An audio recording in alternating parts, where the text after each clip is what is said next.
Good morning. Can you hear me okay?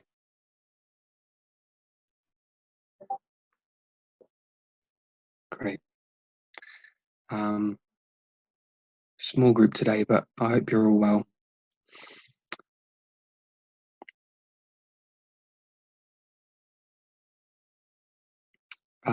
So let's just get started and we'll see if anyone else joins.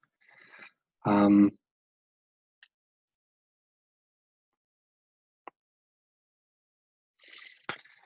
okay. I hope you're starting to get to grips with what we've covered so far. So flag limits, market structure, FTRs, the kind of liquidity dynamics I'm looking for on approach, and how to identify liquidity or lack thereof on a chart. And this webinar is probably one of the most important because today we're going to put all of that into context. And I've called this webinar Navigating Scale, Trading Flow and Managing Expectations, because I'll mainly be talking about scale, by which I basically mean time frame. And of course, time frames are simply a function, kind of zooming function of the same data. You're just seeing the way in which price traded or is trading through a series of prices in more or less detail. But one of the main issues I see crop up is that people are unsure about how the kind of liquidity dynamics I've been talking about kind of interact with structure across or between different time frames. And it's a totally valid concern because it's easy to get confused about terms like trend and shit like flag limits and FTRs when price looks different depending on what time frame you're looking at. So yeah, today I'm gonna break down some general thoughts and some practical approaches in regards to time frame and how to manage trade. So where to take profit and all the rest of it. In other words, how to form an expectation for price based on scale. Okay, and when it comes to scale, I think it's quite important that you have a good understanding of why it matters. So a large part of what I cover today will be kind of theoretical. So I hope that's okay.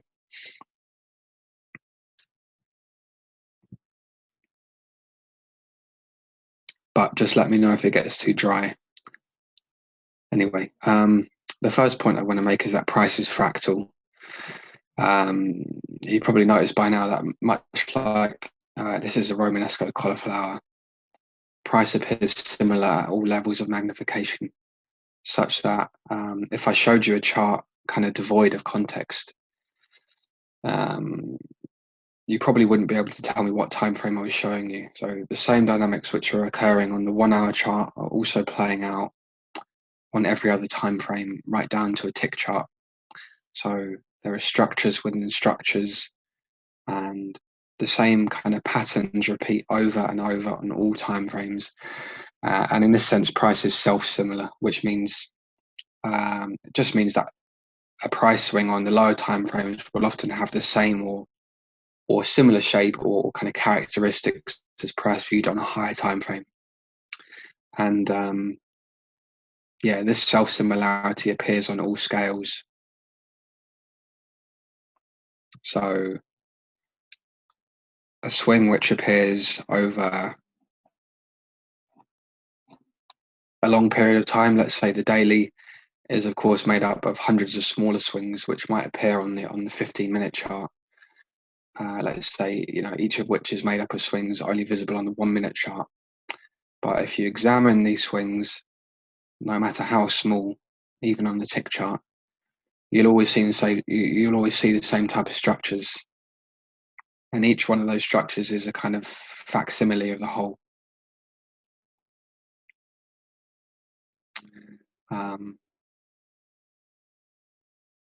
If this is your daily chart,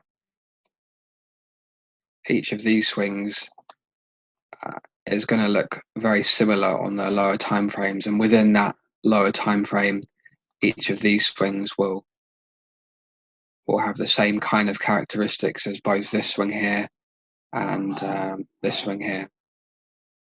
But I'll come on to that in a bit more detail.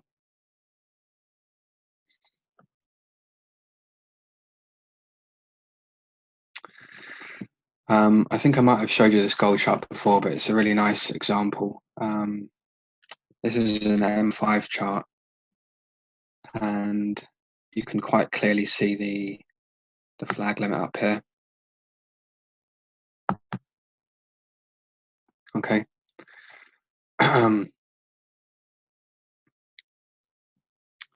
That's the liquidity which is holding up or supporting that kind of topping structure. And when it breaks down, this thin or illiquid leg gets filled in. Okay, but if I zoom in again to this section of price action up here,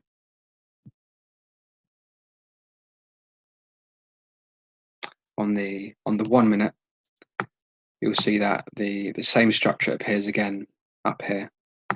There's your flag limit. Price kind of flags out on top of it. Illiquid move, flag limit, flag, and when price breaks down, it fills in this illiquid move. And you know, if I were to zoom into this section of price action all the way up here, which isn't particularly clear on the 1 minute, you'd find the same thing. You'd find the same kind of structure. So you can kind of see that there's a tiny pocket of liquidity in there. That's what's holding that structure up. Price breaks down and fills in the relatively illiquid leg on the lower time frames. And you know, of course, all these dynamics are tradable, but which one should you be trading and where? You might be asking, well, if price is fractal and if the order flow dynamics are the same on every time frame, then why bother? Why pay any attention to the higher time frames when you can kind of maximize your opportunity trading on the lower time frames? And there are a few reasons you can't just trade every price swing. The first couple of which are just practical. For example, this might seem obvious, but of course, trades just take longer to play out on the higher time frames, and that means you've got longer to plan your trades and more time to assess price and consider how you manage a trade once you're in. And as a result, you're also less likely to overtrade. Okay, if you don't have a very intimate knowledge of your own psychology and a quite strict set of criteria for limiting losses, it's easy to end up in a period of extremely nasty drawdown by trading on the lower time frames. The second kind of practical reason is that trading costs quickly add up and can become quite overwhelming and erode your edge on the lower time frames. So let's say, you know, if you're trading on let's say you're trading on the M1, okay, your entry's there and you've got a $10 stop loss and a $100 target. Your kind of theoretical risk reward ratio is the same as if you're trading on the H4 with you know, let's say your entry's here on the H4 and you've got a $100 stop loss and a $1,000 target. Okay, same risk reward. You're just trading on a higher time frame. The difference here is that the impact of spread and slippage is just much higher, especially if you're trading with size. The spread of $2 trading on the M1 will cost you much more in terms of risk than it would on the higher time frames. And the same with slippage. Does that make sense? Okay.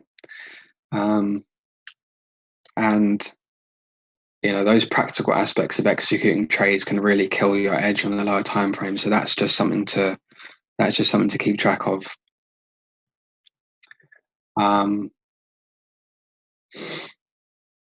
the main reason why it pays to pay attention to and trade around high time frame levels is that levels on the higher time frames are simply more significant than levels derived from the lower time frames.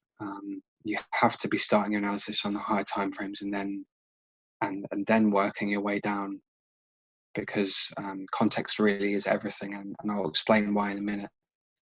But first, I just want to make it clear that if you try and trade the kind of stuff I've been teaching without a good grasp of scale, you're really going to struggle, because when a market turns based on higher time frame levels, what you'll find is that price will just blow through levels derived from the lower time frame. So you always need to keep the big picture in mind, because levels on the lower time frames just aren't going to hold.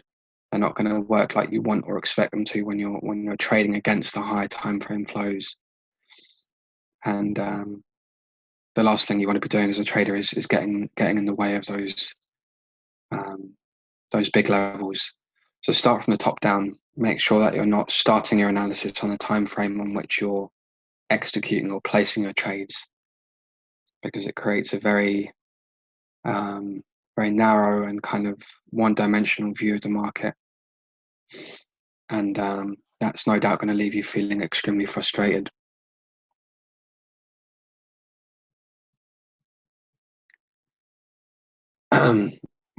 For example, you might have heard or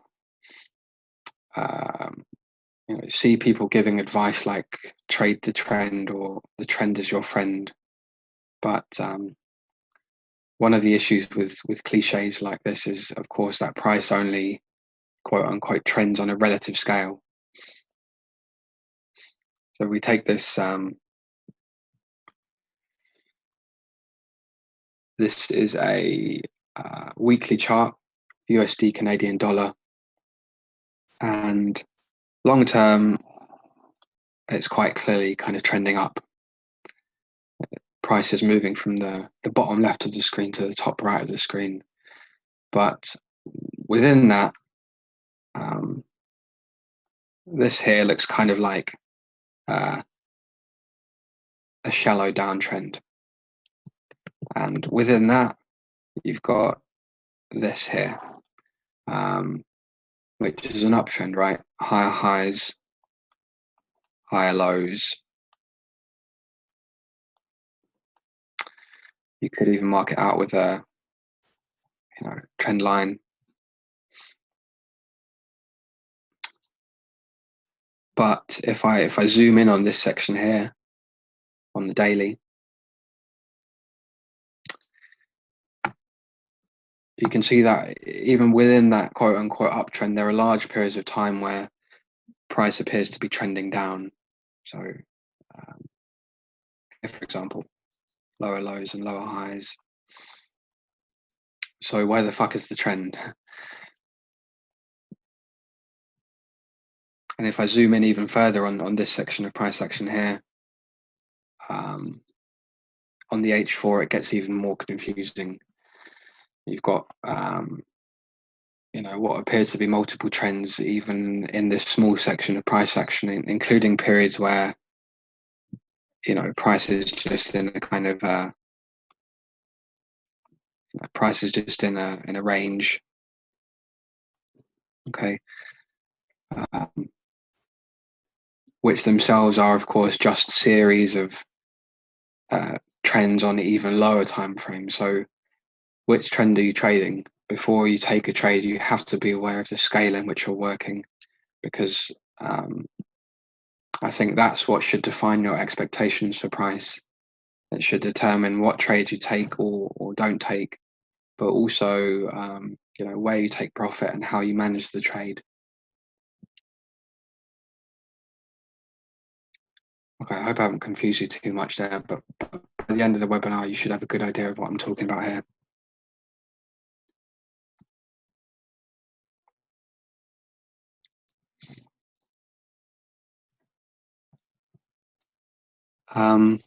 As I say, I hope we don't find this too dry, but I want to start by going over some theories so that you have a really good understanding of why I think scale is so important. And it all comes down to what's called long memory and order flow.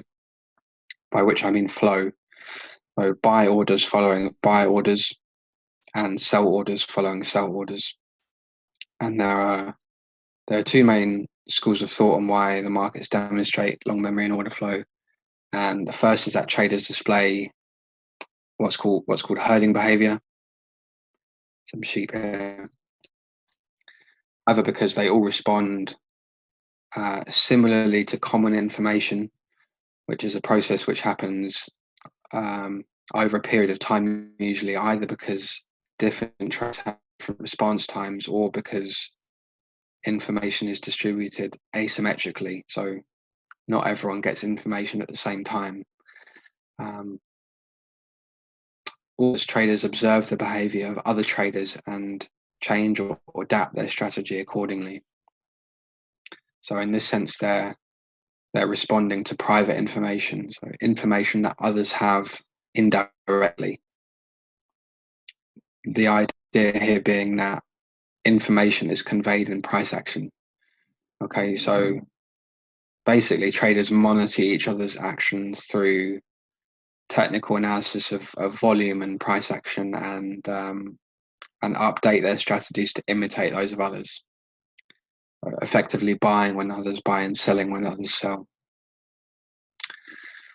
And if herding is the mechanism or part of the mechanism which explains long memory and order flow, then it kind of makes sense that the higher time frame levels or structures are more significant as they're simply more visible and to more people.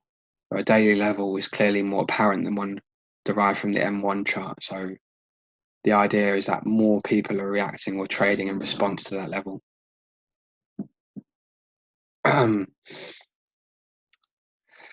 However, from what I've read from the literature, it seems quite likely that herding only has a small part to play in the long memory of order flow. And the second, and I think the best explanation, is down to something referred to as order splitting. So you might know this already, but most markets are in fact highly illiquid.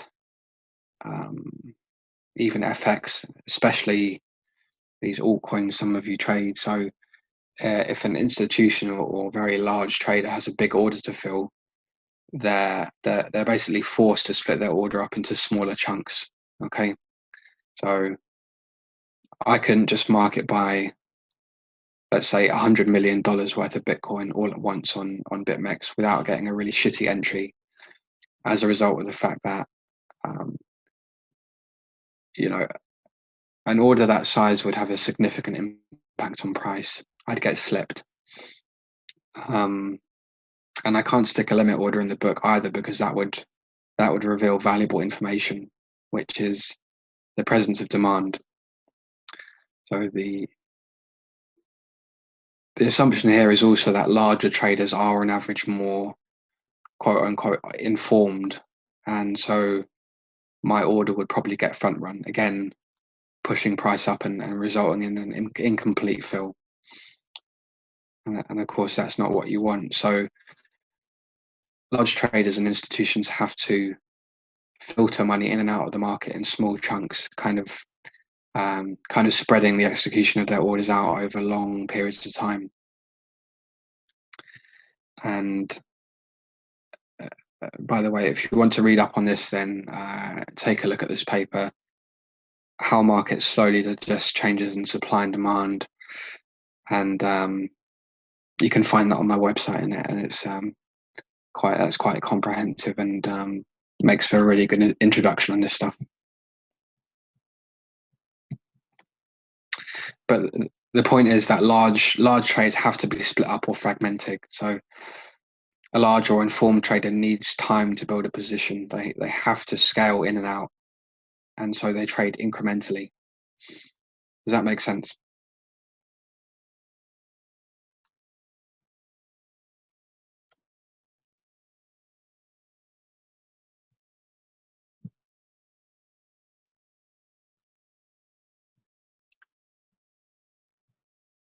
Cool. So yeah, because the outstanding liquidity in any given market is usually relatively low, it's latent. Um, Trading for big players is inherently an incremental process, and as a result, large traders or institutions tend to trade in the direction of long-term fundamentals, and that's one of the reasons why you could think of the higher time frames as being um, kind of controlled or shaped by participants with a long-term outlook on the market. It's because these participants are the main source of large latent supply and demand, and they play a big part in the long memory of order flow.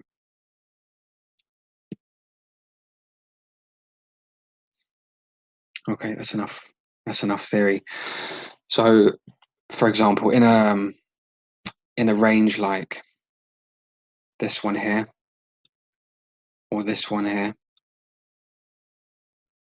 this is Euro GBP on the daily, by the way, but it could be any pair on any time frame. In ranges like these, within which there are all kinds of dynamics going on the lower time frames, within these ranges, higher time frame traders are slowly absorbing supply in anticipation of a big move, and most of them are using execution algorithms to kind of bleed their orders into the market bit by bit, and they'll use something like VWAP or some other metric or performance measure, buying as low as they can and without pushing the market up. But of course, inevitably sellers are going to run dry and price will drift up and away from these levels. It will break out, and when price does break out, some of these long-term traders will no doubt become more aggressive. This is a very kind of simplistic explanation, but everyone has different parameters, right? They're all trading on different scales, different time horizons. So some of these traders will start buying at market because they want their order completed. For whatever reason, there's a sense of urgency. While other more patient traders or institutions are content to sit down at these levels and wait for price to retrace. And so these are the areas you want to pay attention to on the higher time frames. This is the same chart but on the monthly, and this here and this here, those are the ranges I just showed you. So areas of price which appear as liquidity bases on the higher time frames. Okay, those are the areas you want to pay attention, because that's where large players are doing business. And bear in mind that although I'm demonstrating this on the monthly, just to emphasize the importance of taking a top-down approach, basically, price is fractal. So these kind of relationships play out on all time frames. And again, the idea here is just that we can expect large unfilled orders in these areas. There are big orders waiting to be filled at these levels, and so they react time and time again over time spans, which can be days or weeks or even months long. Is that all clear so far?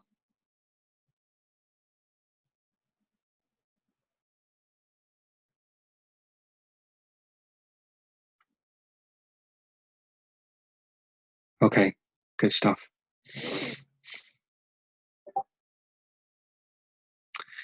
So, yeah, you'll all find your own way of charting, and that will be determined largely by what kind of trader you are and how much time you have to trade. But however you end up structuring your analysis, it's always important to have a good idea of what's going on the higher time frames. And of course, what constitutes a higher time frame will vary between traders. You trade on the M1, you might consider the hourly a relatively high time frame. And if you're trading on the hourly, then you want to be aware of where those big levels are on the daily. But the point is that even if you're trading primarily on the lower time frames, it's important to know where you are in relation to the big picture. The reason being that if you're down at a level like this or like this, on the lower time frames, you can start expecting or anticipating reversal.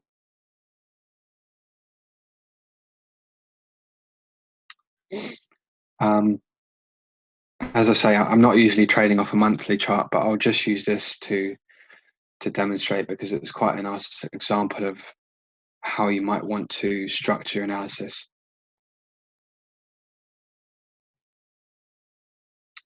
So let's take this liquidity base here, which is appearing on the monthly, and the section of price action I want to focus on is this area in here. Okay. So what have we got? The presence of liquidity here on the monthly, and here what looks like a relatively thin or weak move into the level. Okay, so on the lower time frames, I'm expecting sellers to start getting taken out for those sell side liquidity bases to start breaking. And lo and behold, if I go down to the weekly, there's your break in market structure. Okay, price comes down into the monthly level and engulfs that last sell side liquidity base on the weekly. So at this point, I'm thinking, okay, it's time to start buying pullbacks.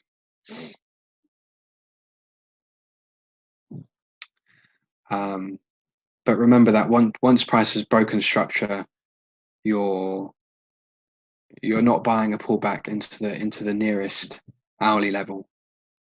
That would be what I call banking on the immediacy of a move. So, if price is moving into an extremely illiquid range on the left, then sometimes you can look to those low time frame levels for continuation. But generally, if prices hit liquidity on the weekly, you can expect a pullback on the weekly. And I should quickly point out that by the same logic, it's totally fine to take shorts, in here on the lower time frames, as long as there's space. Okay, you just have to know where you're getting out. So this is a daily chart, and although on the daily price appears to be trending down here, remember the big picture. We're down at a monthly level within which you've got that break in market structure on the weekly,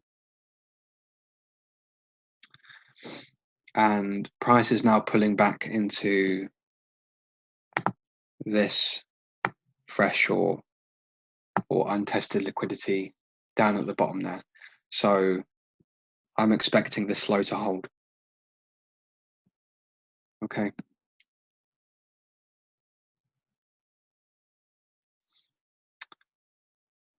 And again, if you're not confident buying that, maybe you're unsure of its substance, or the approach isn't to your liking, or maybe this area here is just too wide, so it's not going to give you a decent risk reward, then you can wait for the same thing again.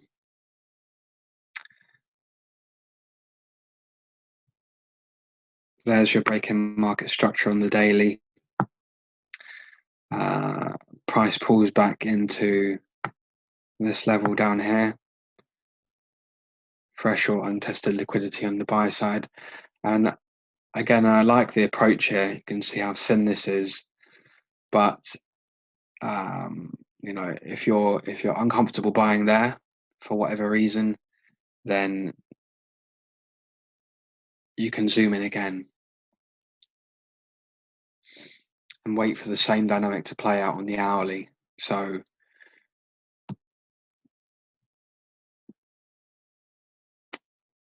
price is pulling back on the daily, off screen to the left. This move is what broke market structure in the daily. And now price is pulling back, okay, on the hourly.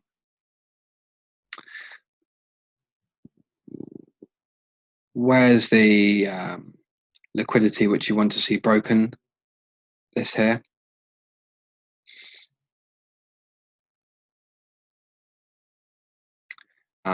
Price breaks out, draws back through this void to the area at which price left with good momentum in here, before pushing up again. Okay, so this here, that's your FTR. And if you didn't get in down here, or if you didn't buy that daily level, you're looking to buy this pullback.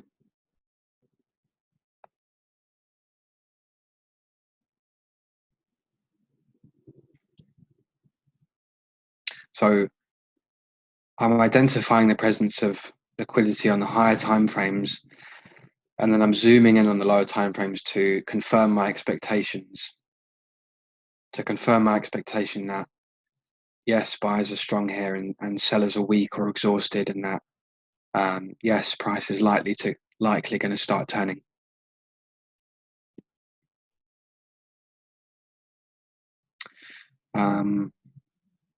That wasn't too confusing, was it? Is that all clear? Just demonstrating how the same kind of process can be applied at all levels of magnification.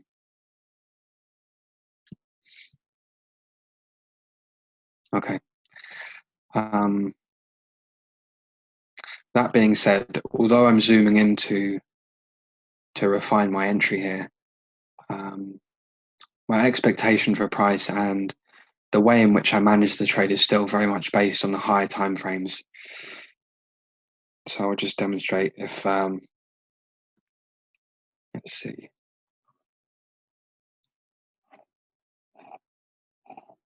So you've got something like this.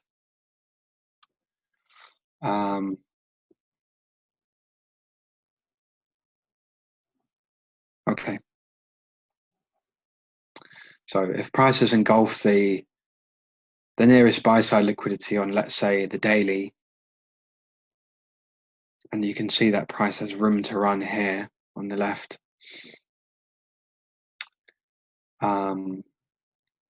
Once it finds sellers somewhere up in this bearish FTR, okay, there's your break in market structure, retrace before carrying on down. So that's your FTR. Once it finds sellers somewhere up in that FTR, I'm expecting price to carry on to the next daily level, which is down here.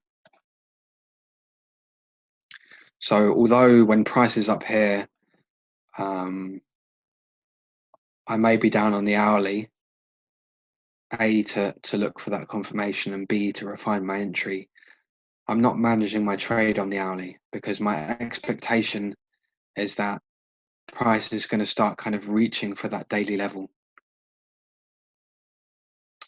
So when you've got price action like this on the higher time frames, and engulf and room for price to run, bearish market structure, that's what should be kind of guiding your expectations.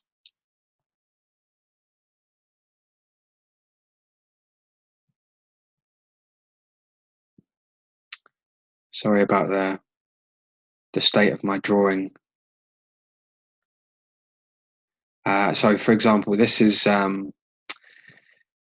Euro JPY on the weekly, and you can see I've just marked out the lows here on the left. So you can see that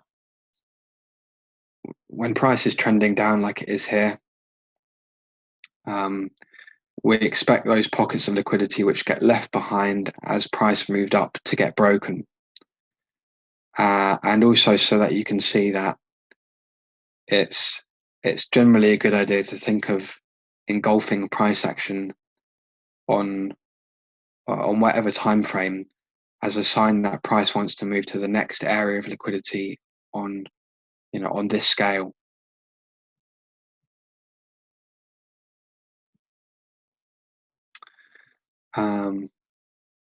So for example, once prices engulf this low here, it's reasonable to assume that once it finds sellers somewhere up in this FTR, it's going to continue on down it until it hits the next cluster of buy side liquidity on this time frame, which is in here. Okay, so once prices engulf this low, this is kind of the range you're working in, the upper end of this bearish FTR. And the next fresh or untested area, or area at which you'd expect liquidity to be pooling below price, which is somewhere in there. That's the range you've kind of got to work with. Okay. Now, given the market structure here, and bearing in mind that the primary place to seek opportunity is on interaction with the extremes, your best bet is going to be to sell as close as possible to where you're wrong, which is above this FTR, specifically above the extreme, so up here.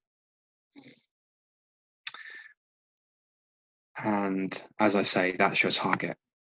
Okay, so that's the idea here.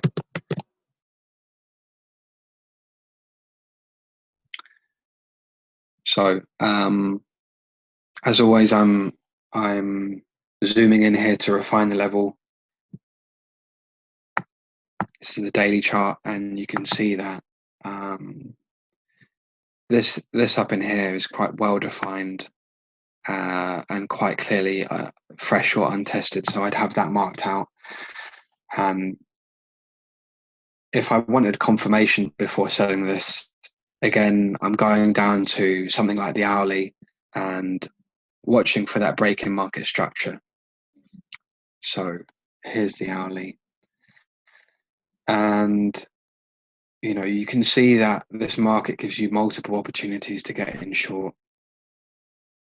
Perhaps you're in here after having observed that, yes, price appears to be breaking down after having broken that low, or maybe you want to wait for this here to get engulfed, okay, before getting in on a retrace to this FTR, specifically to this level here, the area from which price left with good momentum. But the point is that wherever you get in, you're expecting weakness here.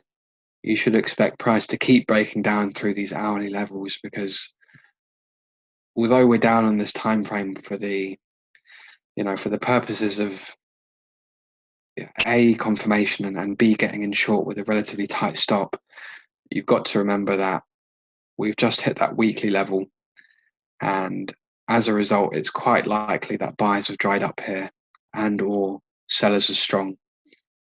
So although you're getting in on the hourly, you're not getting out at the first hourly support, okay?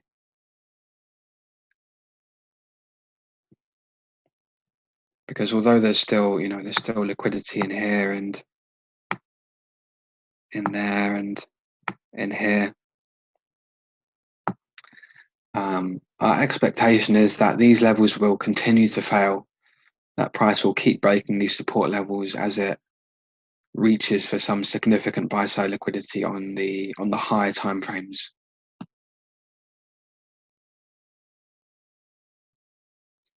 So all the way down here.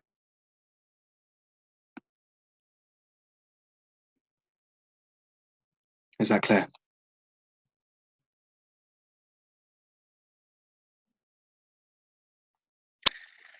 Just want to make sure you're following. Okay, great. And this is why I think it's really important to have a flexible approach to time frame. Some people will look at loads of pairs and then they'll simply wait for opportunities to arise on the higher time frames, and that's totally fine. Of course, your your trading time frames often based on very personal choice, reflecting your time constraints and lifestyle. But I think the best traders are less rigid in their approach. So rather than waiting for an entry to trigger on some fixed time frame, they're able to cycle through different time frames to get a more detailed picture of how price is developing, and to kind of proactively look for setups with which they can get in early, and then try and run the trade.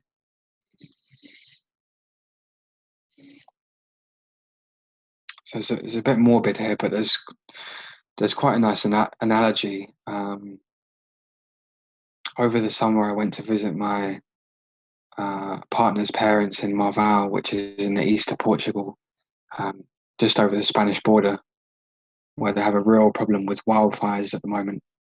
And you could actually see them from where I was staying. It was quite scary because these things spread so quickly. But the point is that, just like with price, when the conditions are right, in this case, an area dense with highly flammable trees and extremely high temperatures in the summer, then the people there are vigilant. They're not waiting until the whole valley's on fire. They're careful with cigarettes. They're careful with machinery, anything which could generate a spark, basically. And when a fire does break out, they catch it early. They catch it before it spreads. And it's the same with price. When the conditions are right, it's time to pay attention to the details, because that's how you catch those big swings. That's how you kind of get in before it spreads, as it were. So, although I'm deriving my levels and most of my trade ideas from the higher time frames, the quote unquote big picture, I'm also watching price on the lower time frames to get a detailed picture of how price action is developing, and to kind of pinpoint turning points in price as soon as possible. And as I say, because price is fractal, the same kind of logic applies on all time frames.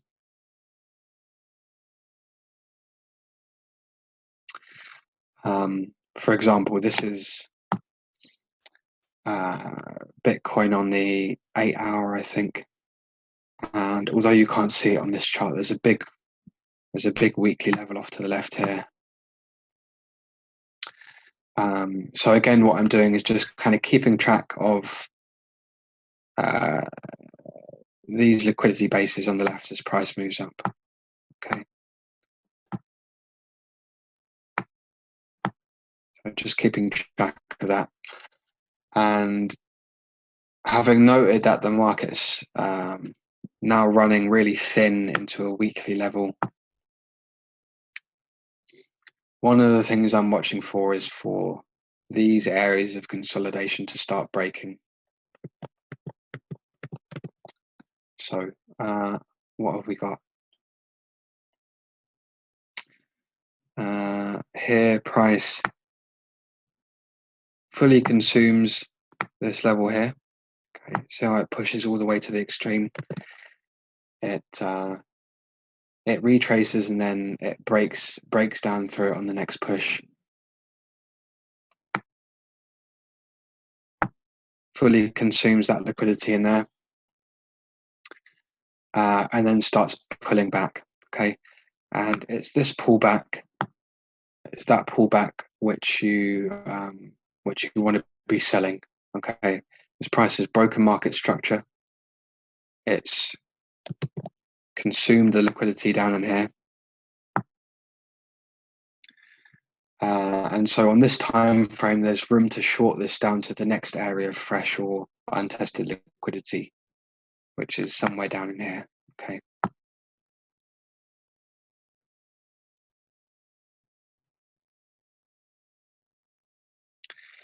And price won't always make sense to you like this. A large part of your edge is only engaging with the market when the structure makes sense to you, when it's clear. But when it's clear, again, when price is up in here, okay, I'm repeating the same process in the lower time frames. So I'm zooming in and waiting for that break in market structure there. I actually shorted the spike up here at the top. But I'll talk a bit more about that in the webinar on false breaks, because what I want to focus on here is the way in which levels on this time frame get washed out. So price has been trending up for however many days. So buyers are getting weaker and weaker. It's just hit a level at which we know there are likely large or influential participants wanting to sell, some of whom are going to start chasing price down. And so even though price is going to react at these levels, here and in here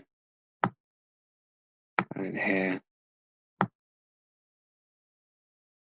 down in here, even though price is going to react to those levels because there's still liquidity there, my expectation is that even if they don't get engulfed on the first test, price will continue breaking down here. The idea being that price is reaching for that high time frame liquidity base all the way down below this low somewhere.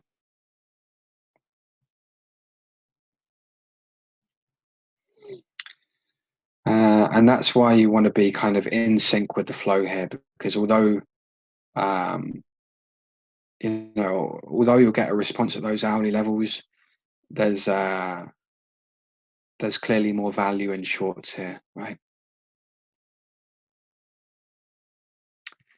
And if you're ever unsure about the way in which price pulls back during this kind of downtrend, if you're not confident in the way in which price pulls back to these bearish FTRs, you can repeat the same process on an even lower time frame, because as you're well aware now, price is fractal. So I've just zoomed in on the M15 here,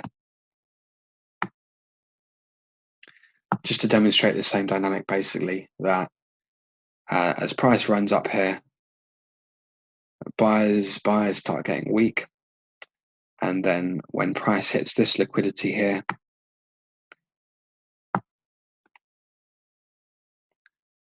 visible on the hourly, it starts breaking down again through these relatively low time frame levels. So there's the low before your high, there's the engulf, and when price pulls back here, you want to be selling.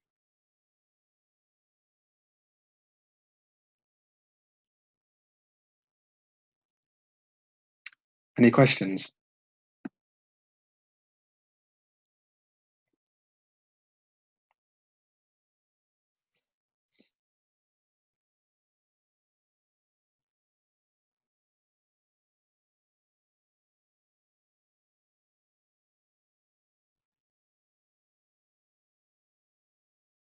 Not right now.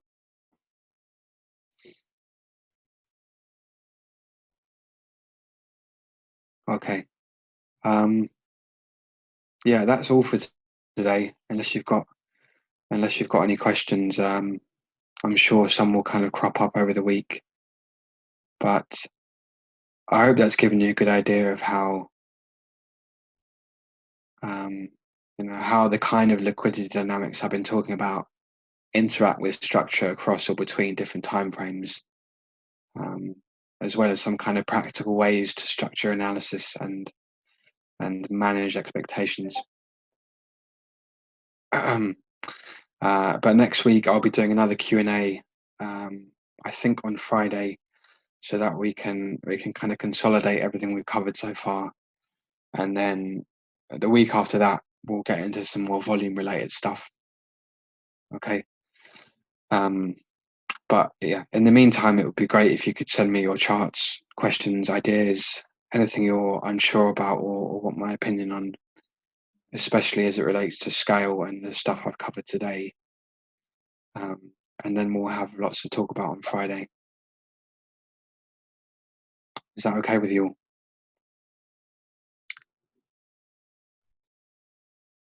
Going to watch this webinar before bed every day.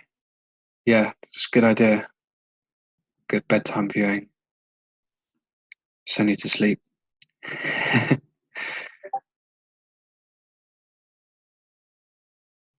Okay, brilliant. Yeah, as I say, just send me those questions for the Q&A, and I'll send a link out later today along with the recording. Um, and if you want to meet one on one next week, you can book a time there. Okay, no problem. Enjoy your weekends.